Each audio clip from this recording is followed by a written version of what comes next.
მოგესალმებით მეგობრებო და სახნის წინ დავდევიდო ტივის კურსებზე ტივის IT აკადემიის, მაგრამ შეცვალეს რაღაცეები, როგორც აღმოჩნდა და როგორც იყო მითეული აღწერაში ეტაპები, ისე არ გამოჩნდა. ჩაამატეს მაინც ტექნიკური დავალება, რაც წინა მიღებებზეც იყო და რაც აღნიშნე წინა ვიდეოშიც. მოკლედ, განვიხილოთ რა ტიპის დავალება მოვიდა, რა უნდა შეასრულონ და როგორია ჩემი შეხედულება ამ დავალების შესახებ. ერთი შეხედვით რო გავხსენი პირველად 4 გვერდიანი PDF-ია და თან ამიტანად მომეჩვენა.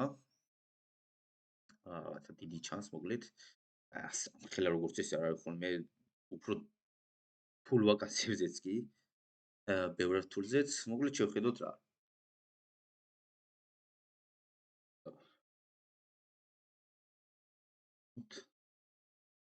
რადგან გამოჩნდეს.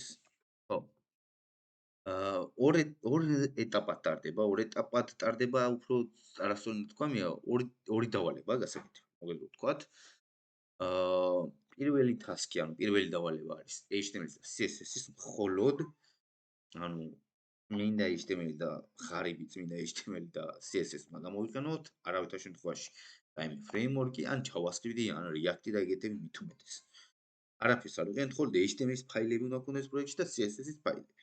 ნუ სურათები და რაღაცების თავისთავად, ნუ პროგრამირების ფაილებს ვქონდეს. დავალება არის ესეთი, რომ HTML და CSS-ის გამოყენებით უნდა ავაწყოთ ფანკის აკაუნტის დაშბორდი, მოკლედ რო ვთქვათ. როგორც წავიკითხე წესით, ანუ გულისხმობ ორ გვერდს. ერთი არის დაშბორდის გვერდი, სადაც ჩანს მენიუს განყოფილებაში, ესე რომ ვთქვათ, როგორც მივხვდით სანავიგაციო მენიუს გულისხმობენ აი ეს ან მარცხნივ, ან ზემოთ, სადაც თქვენ ჩავთვლით საჭიროდ რომ იყოს ეს მენიუს ზოლი. რო ჩანს ვთქვათ გვერდების ჩამონათვალი, აიკონი, ლოგო და მსგავს რაღაცები, სადაც ჩანს ხოლმე კუთხეში, შემდეგ ვთქვათ თქვენი სურათი, ესეთ წრიული და სახელი სიტუაცია შეიძლება ეწეროს.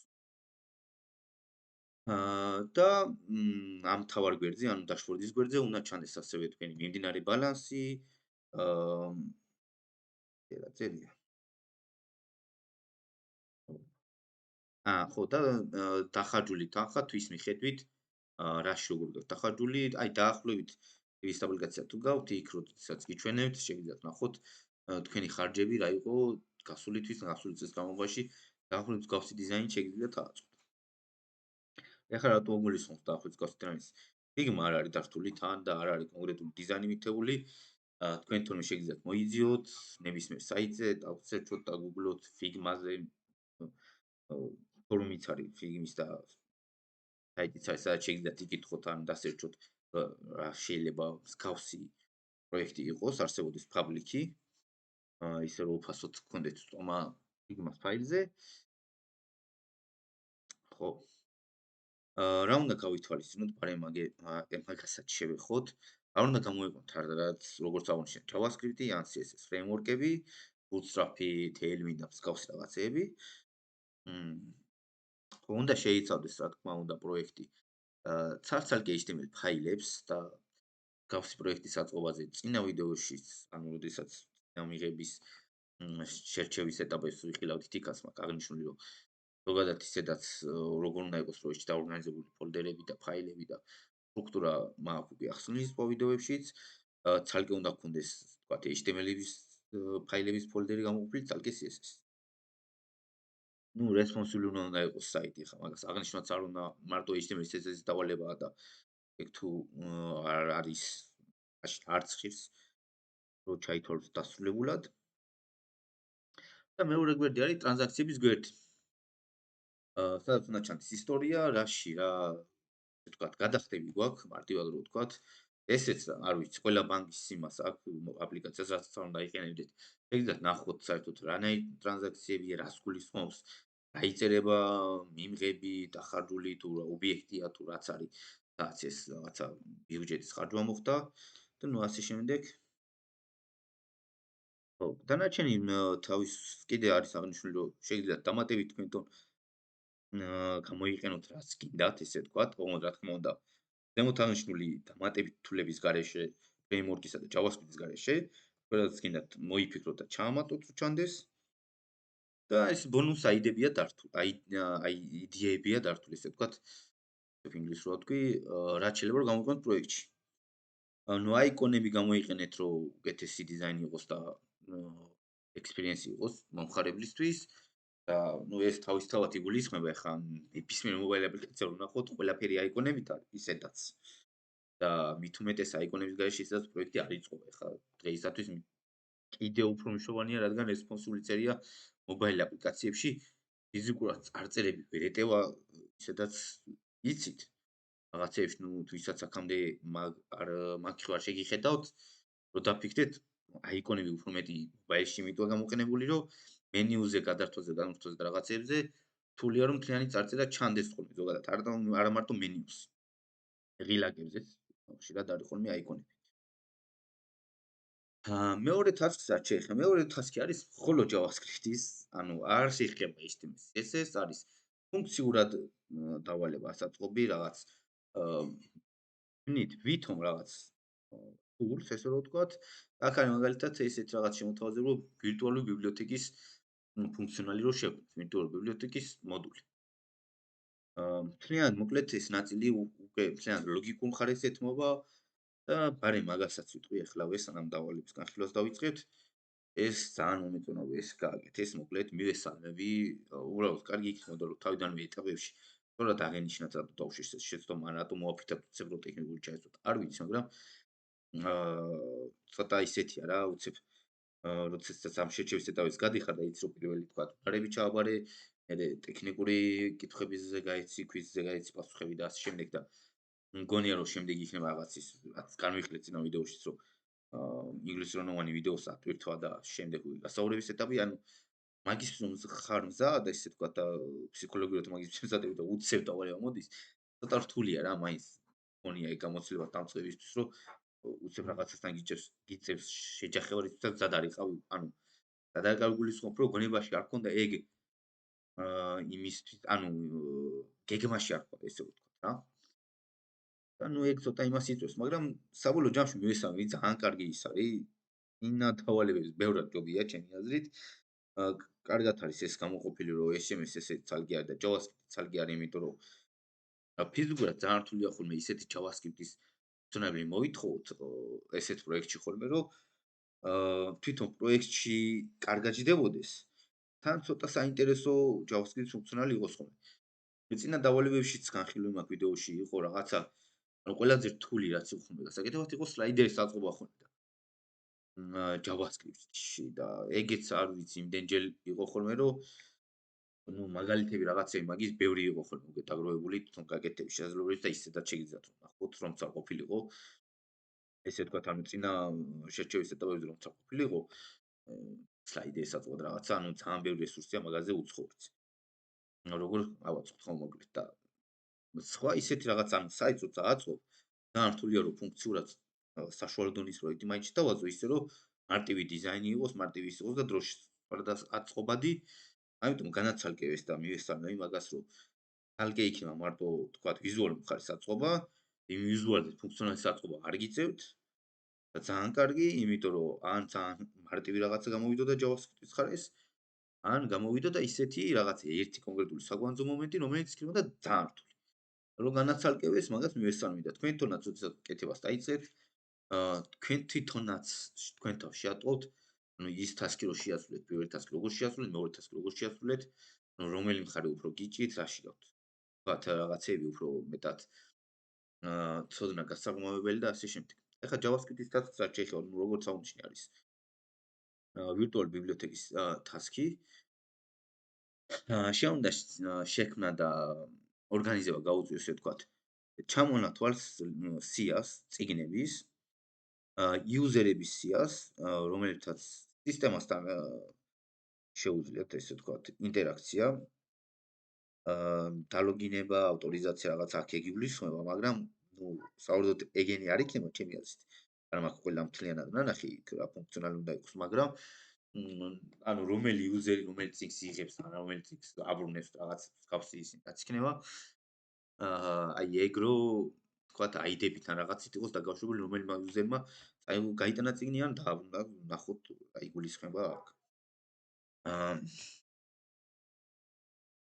აგერ გვიწერია რომ მაგალითად ანუ უნდა შეგვიძლოს ბიბლიოთეკაში ახალი წიგნის დამატება და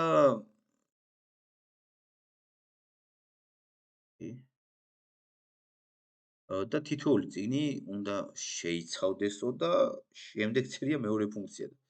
ნეტარ რას უნდა შეიცავდეს აქ რაღაცა თითქოს ბოლომდე არ არის დაწერილი რაღაცა აკლია ხაზი. აქ რაღაცა აკლია აშკარად. იმიტომ რომ მეორე ის არის წიგნის თხოვება ბიბლიოთეკიდან. ნუ იუზერის სახელი და წიგნის ID. და აქ საბოლოოდ უნდა იყოს ჩამოთვლილი ზედა იმაში განყოფილებაში წიგნი უნდა შეიცავდეს თქვა სახელს, ID-ს გატანილი არის თუ არა ამ დროისთვის სტატუსს და რაღაც მსგავსებს. და ნუ ჩამონათვალი არ არის აშკარად. წიგნის თხოვება ბიბლიოთეკიდან გატანა, იუზერის სახელი გადაეცემა პარამეტრად ფუნქციას და წიგნის ID. უნდა შეამოწმოთ ეს წიგნი არის თუ არა თავისუფალი, ანუ სტატუსი როგორია, უკვე გატანილი ხო არ არის ბიბლიოთეკაში არის თუ არ არის თქვათ. თუ თქვათ არ არის, თუ თქვათ ხელმისაწვდომია და გაიტანეთ, უნდა აღინიშნოს რომ უკვე ხელმიუწვდომელია სხვებისთვის, რომელიც მომავალში ეძება. წიგნის გატანას user with. აჰა. გატანის დრო უნდა იყოს ასევე შენახული. ოკეი და მაქსიმალურად არის 14 დღე.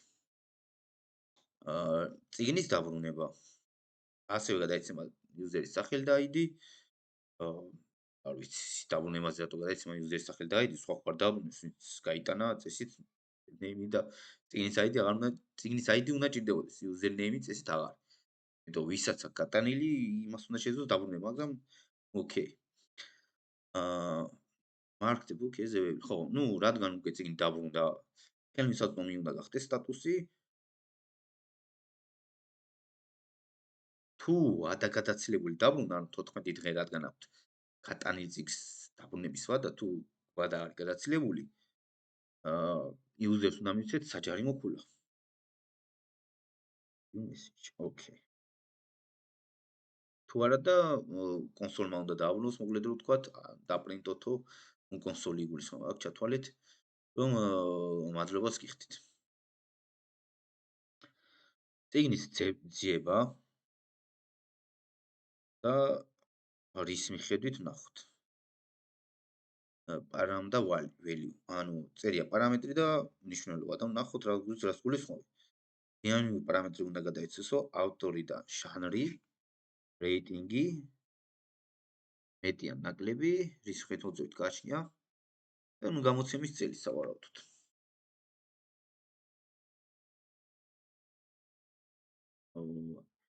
get top rated books ფუნქცია უნდა გქონდეს, რომელსაც გადაეცემა ლიმიტი, ანუ რამდენი წიგნი დაგვიბრუნოს მიხედვით, მაგალითად თუ ლიმიტს მივთითაც, პირველი 10 top წიგნი უნდა დაგვიბრუნოს, თუ მივთითეთ 5, პირველი 5 top წიგნი უნდა დაგვიბრუნოს რეიტინგით. get most popular books. აქაც იგივე პრინციპია, ოღონდ უკვე პოპულარობაზე და არა რეიტინგზე, აქ გულისხმობენ რომელიც წიგნიც უფრო მეჯელ არის გატანილი, ისინი რომ დაბრუნოს, ნუ იგივე პრინციპია უბრალოდ სხვა რამის მიხედვით. დაფეთრა მოგვიწევს. check overdue users. ხო, ნუ ეს ფუნქცია, რომელიც აბრუნებს სავარაუდოდ იმ იუზერების სიას, რომელსაც აქვთ ვადა გადაცილებები easy one recommended books. recommended books ალბათ ის იქნება, რომელიც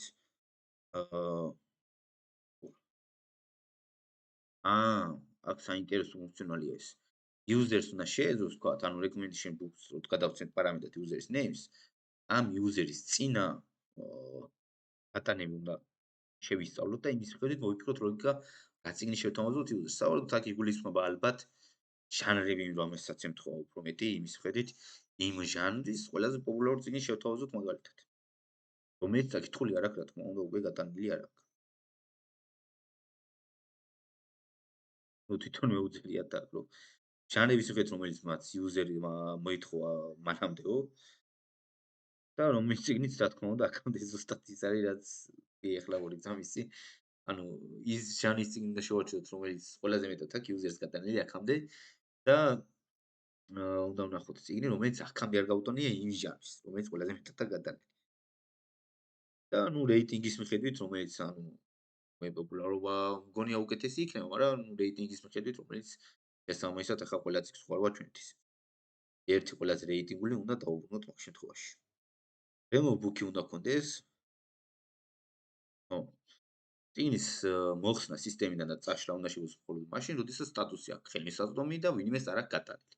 თუ ვინმეს გატანილი აქვს, სისტემიდან ვერ წავშლით, სანამ არ დავაბრუნოთ.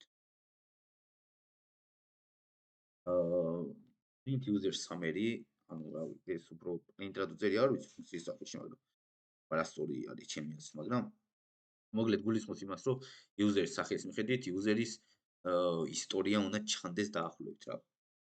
დაგვიგნოს თქვათ სია ნათხოვარი წიგნების, გადაგაცილებულის და ყველა საჯარიმო მთლიანი საჯარიმო ქულა. არ გჭირდებათო ანუ დიზაინი არ გჭირდება, ვიზუალური მხარე არ გჭირდებათ user-ის input-ებისთვისო.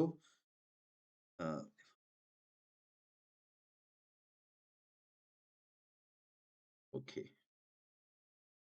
უბრალოდ მოკლედ ამ ფუნქციების აღწერა უნდა გააკეთოთ ლოგიკური ამუშავება, რომელიც შემდეგ ანუ თქვენ თუნ კი განტესტავთ რაღაცებს, კონსოლში რაღაცებში ნახავთ ხოლმე ტერმინალში სხვაზე გამოიძახეთ. ან ვინაც ბრაუზერს მიაბით და იქ ნახეთ ხოლმე ბრაუზერის კონსოლში დროებით მიაბით რა თქმა უნდა, არ დატოვოთ ბრაუზერთან მიმული HTML ფაილები არ უნდა გქონდეთ ამ პროექტს.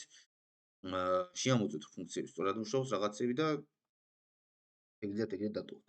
წინასწარ შეგიძლიათ წიგნები რა თქმა უნდა დამატების გარეშე გქონდეთ მასივში არ ვიცი JSON ფაილში თუნდაც შენახული, სადაც ანუ ეს წინასწარ უკვე დამატებულია თქვათ ეს წიგნები და წინასწარ გქონდეთ გამზადებული.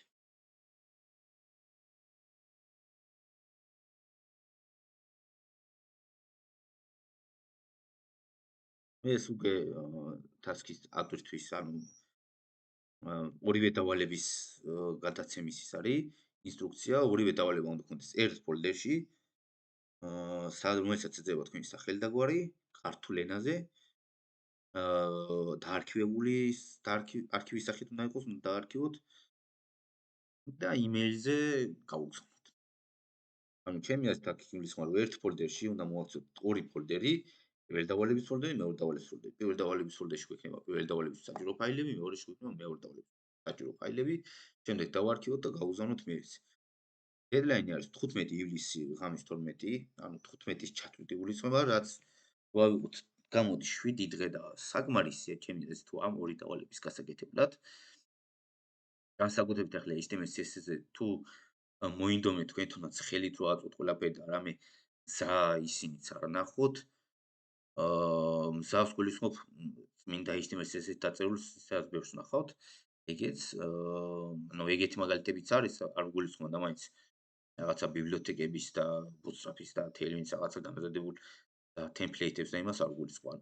თვითონ წმინდა HTML CSS-თაც ბევრი არის ესეთ რაღაცები, რომ ნახოთ კოდის ისინი რა და გამოიტანოთ ფაილებში, მაგრამ ხელითაც რო აწვოთ, საკმარისი დრო მგონია მაინც 7 დღე ამ დავალებების შესასრულებლად. ძალიან საინტერესოა მოკლედ წინა დავალებებს ჯობია ჩემი აზრით.